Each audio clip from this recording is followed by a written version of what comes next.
পাপা বাড়িতে থাকলে সারাটা দিন কিন্তু এইরকম পাগলামি চলতেই থাকে।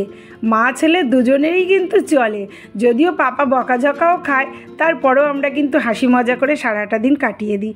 তো আজকে কিন্তু রবিবার, আর এখন বাজে মাত্র সকাল 6টা। ঘুম থেকে উঠেই কিন্তু আমার প্রথম কাজ হলো আগে জানলাটা খুলে বাইরেটা দেখা, বৃষ্টি হবে কি না, মেঘ হলো কি না। রোজই কিন্তু এই গরমে যেন চাতক পাখির মতো চেয়ে থাকি। ঘুম থেকে উঠেই আগে ভাবি আগে বাইরেটা দেখে নিই, তারপরে অন্য কাজ। তো যাই হোক, মেয়ে তো বেরাবে, জানোই তোমরা, অনেকটা সকালেই ও বেরায়, পাপাও পড়তে যায়। তো এই যে চুল টুলের অবস্থা দেখতেই পাচ্ছ, জাস্ট মানে কোনো রকমে রান্নাঘরে চলে আসা।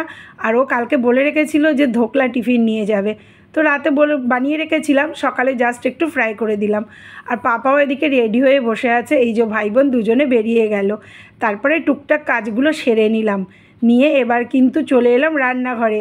আর বন্ধুরা, আমার মুখে অনেকটাই কালো দাগ হয়েছে, তো সেটার জন্য কিছুতেই কিছু মানে সুরাহা হচ্ছে না। তো একজন বলল একটু কাঁচা দুধ মাখতে, সেটা তো হাতের কাছে থাকেই, চা করতে গেলাম তো একটু কাঁচা দুধ মুখের মধ্যে মেখে নিলাম। তোমাদের কাছে যদি কোনো টিপস থাকে আমাকে কিন্তু অবশ্যই কমেন্টে জানিও। আর এদিকে চা হয়ে গেছে, পাপাও কিন্তু চলে এসছে পড়ে। তো মা ছেলে দুজনে একসাথে অনেক দিন পর আবার একটু চা খাবো।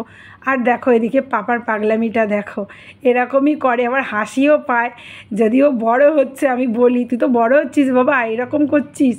তো যাই হোক, জানোই সন্তানরা কিন্তু ছোটোই থাকে সবসময় মা বাবার কাছে।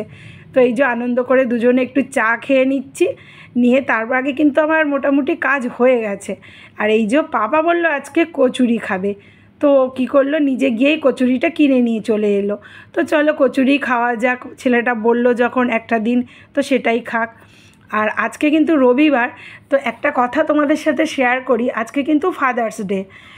যদিও আমি কিন্তু সেটা জানতাম না, সকালে ফেসবুকটা খুলেই দেখলাম অনেকেই পোস্ট করেছে হ্যাপি ফাদার্স ডে। তো যাই হোক, সেটা আমিও জানতাম না। আমার কিন্তু মেয়ে তো যথেষ্ট বড়, বাট ও সেইভাবে কিন্তু ফাদার্স ডে বা মাদার্স ডে এইভাবে পালন করে না। আমার মনে হয় বাবা মায়ের জন্য কোনো একটা বিশেষ দিন হয় না, বাবা মায়ের সাথে কাটানো মুহূর্তগুলো প্রত্যেকটা মুহূর্তই কিন্তু বিশেষ হয়। তো যাই হোক, যারা যেটা ভাবে আর কি। তো রবিবার মানেই একটু তো খাওয়া দাওয়া জমিয়েই হবেই, এটাই হচ্ছে স্বাভাবিক। যদিও আমার বাবুটা রবিবারে বাড়ি থাকতে পারে না, ওর কিন্তু সোমবারে ছুটি থাকে। তো বেচারা রবিবারটা ওর মানে ওর কাছেও রবিবার বলে কিছু নেই। তো যাই হোক, এদিকে কিন্তু আমার রান্নাবান্না হয়ে গেল। ডাল করেছিলাম দেখলে, একটু মাছ ভাজা, আর এদিকে চিকেন তো লাগবেই রবিবারে, চিকেন ছাড়া কি আর চলে বলো। তো আমার পাপা কিন্তু এখনও ড্রয়িং থেকে আসেনি, আর আমার কিন্তু এদিকে রান্না প্রায় হয়ে এসছে, আর একটু বাকি আছে। তো এদিকে দেখো, এই যে বাবু চলে এসছেন। আজকে কিন্তু এই যে এই ফার্স্ট এড বক্স বানিয়ে নিয়ে এসছে, ম্যামের কাছে গেছিলো, ম্যামের কাছে গিয়েই বানিয়েছে।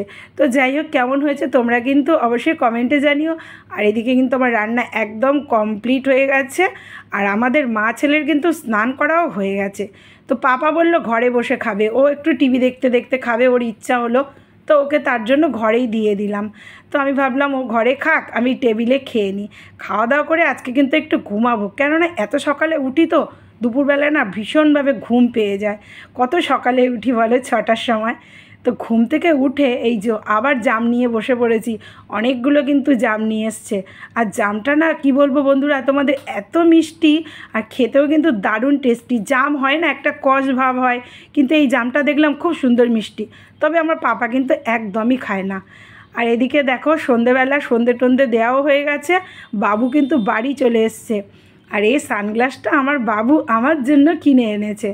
তো আমার তো বেশ ভালোই লাগছে। আসলে আমার সানগ্লাসটা ভেঙে গেছে, তো আমার মেয়ে কিন্তু এগুলো আমাকে এনে দেয়।